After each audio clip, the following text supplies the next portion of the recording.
secondhand toy dealer here, and a couple weekends ago, I was a vendor at a toy show.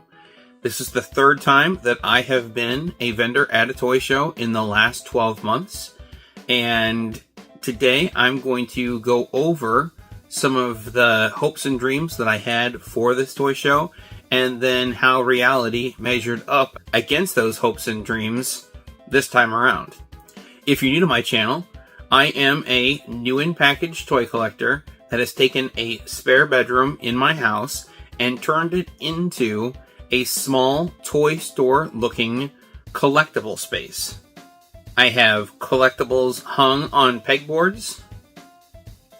I have my own toy store sign. I have a glass display case. I have a working cash register. And I have a gumball machine with little acorn capsules that have toys inside.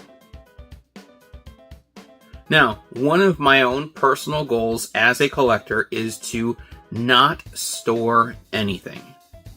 I want to have everything out on display.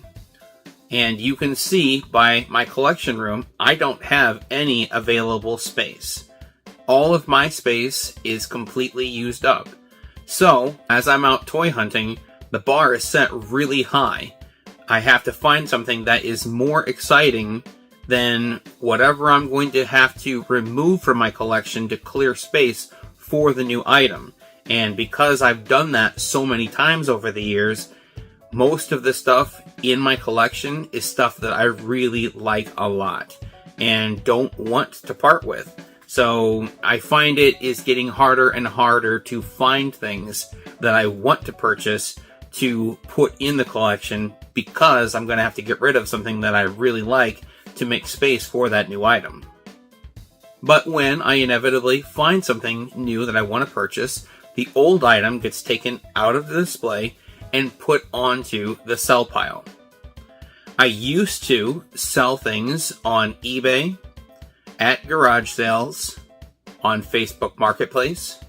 I've tried selling things at a flea market.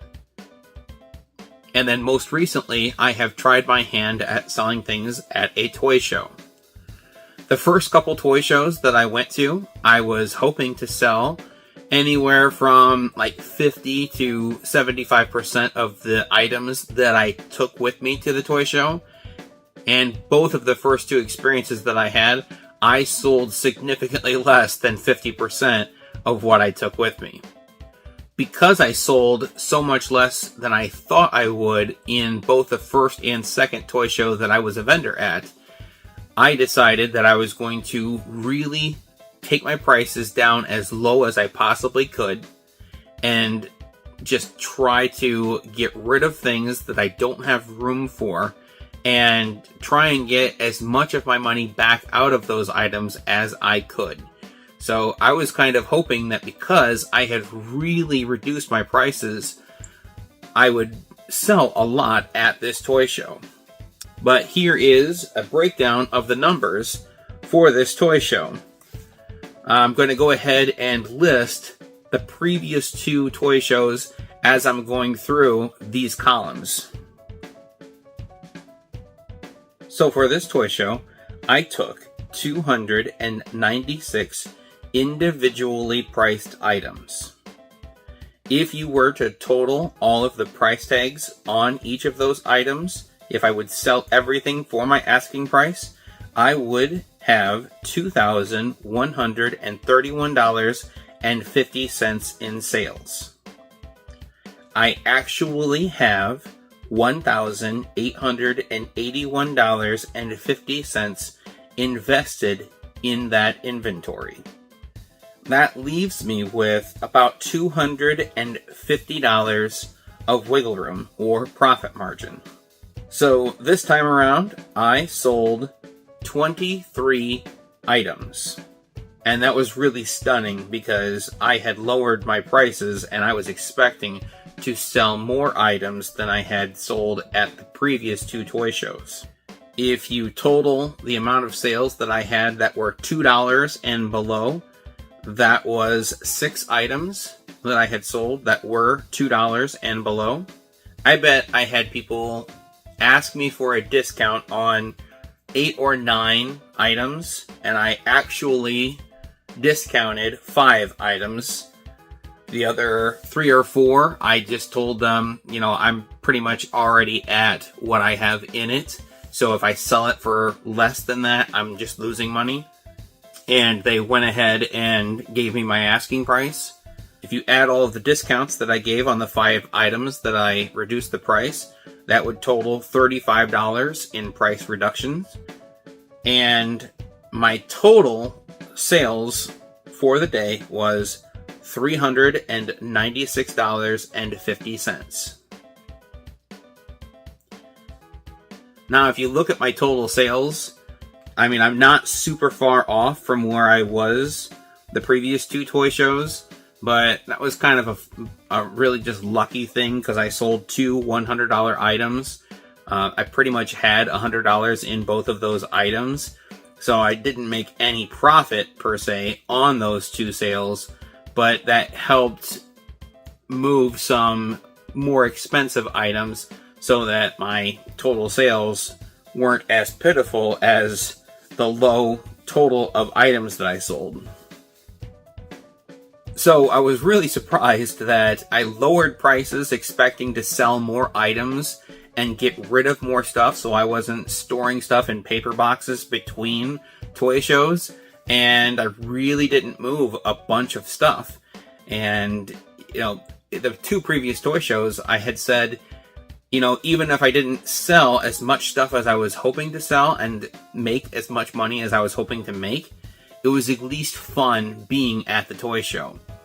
But when you only sell 23 items the whole day long, it stops being fun and starts being frustrating, where I'm just trying to get rid of stuff. I'm not even looking to necessarily make a bunch of money, and I was failing to do that even.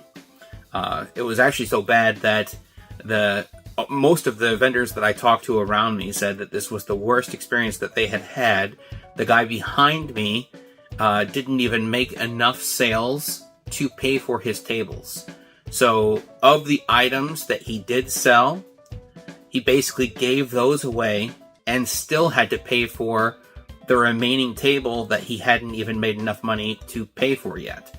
So he paid to be there and then gave stuff away pretty much. And then there was a guy next to me. This was his first time being at this toy show, and he said that this was the worst toy show experience that he had had. And then the guy across from me said he did very poorly as well. I don't know how they did as far as paying for their tables or not, but I know that it wasn't just me that had a bad experience. And I don't think that it's necessarily the town or the venue. I think that this is just the downward trajectory that we're on.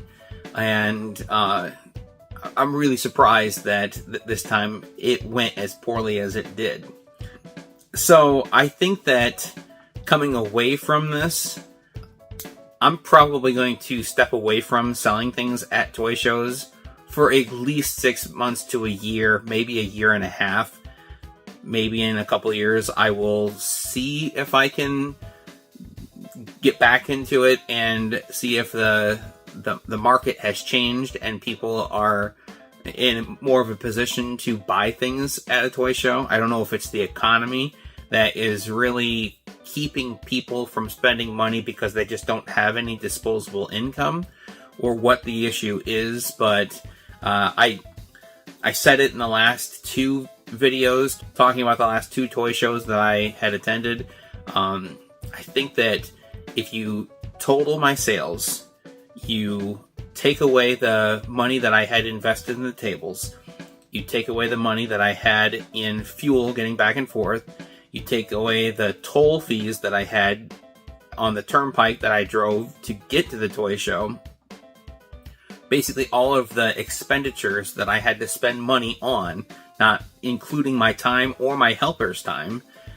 I mean, if you exclude time and just talk about the things I had to pay for to be at this toy show, the reality is I probably made about half of my sales, so maybe $200, and then I probably sold at least $300 worth of stuff. So I didn't get paid for my time in any way. And I'm pretty confident that I would have been better off if I would have taken everything to a Goodwill and just donated it all, and then gone to work and worked 1 or 2 shifts. I would have made more money that way than I would have at the toy show. And the first and second toy show that I went to, I would have said that I had a good enough time that it offset the disappointment in sales that I had. But this time, I definitely did not enjoy the experience enough to justify trying it again in 6 months. So I think I'm going to step away from it for a bit. I might try the avenue of taking some things to a toy store that buys, sells, and trades. My understanding from talking to a couple places in the last couple of years is that they'll say, okay, this is what we think we can get for it. So if we see an action figure that we think we can sell for $20, we will give you like $10 cash or like $11 or $12 store credit, and that would be the ratio of if I wanted to sell something to a toy store, they give me 50% cash and maybe 60% trade. But I reached out to one toy store already, and they haven't gotten back with me in the last week and a half, so could be that they're not super interested in buying much of anything right now anyway, much less the 270 some items that I want to try and unload. So, kind of a bummer video, and I don't mean to be throwing something negative out into the universe, but I think that if you're considering becoming a vendor at a toy show, you need to be aware that this is how reality could be. You could hope to sell a bunch of stuff, and you might not even sell enough things to pay for the tables that you had to pay for to even go to the toy show. It could happen. That's how it happened to the guy behind me, and I sure didn't make a bunch of money at any of the toy shows that I've been to. So I do want to take a moment to shout out Diecast Raceway. He's my cousin, and he helped me at this toy show, donated his time, and I think he had a good time. He actually went around and shopped, and he found a few diecast cars and found some stuff for his channel to review. So those are my thoughts on being a vendor at a toy show in October of 2024. Thanks for checking out my videos. Hopefully, we will catch you in the next one. That was awesome! Yes! That's awesome! It's pretty cool, I guess. Are you gonna be a dork your whole life? Hope not. I'm really, really sorry. I apologize unreservedly. I offer a complete and utter retraction. The imputation was totally without basis in fact and was in no way fair comment and was motivated purely by malice. And I deeply regret any distress that my comments may have caused you or your family. And I hereby undertake not to repeat any such slander at any time in the future.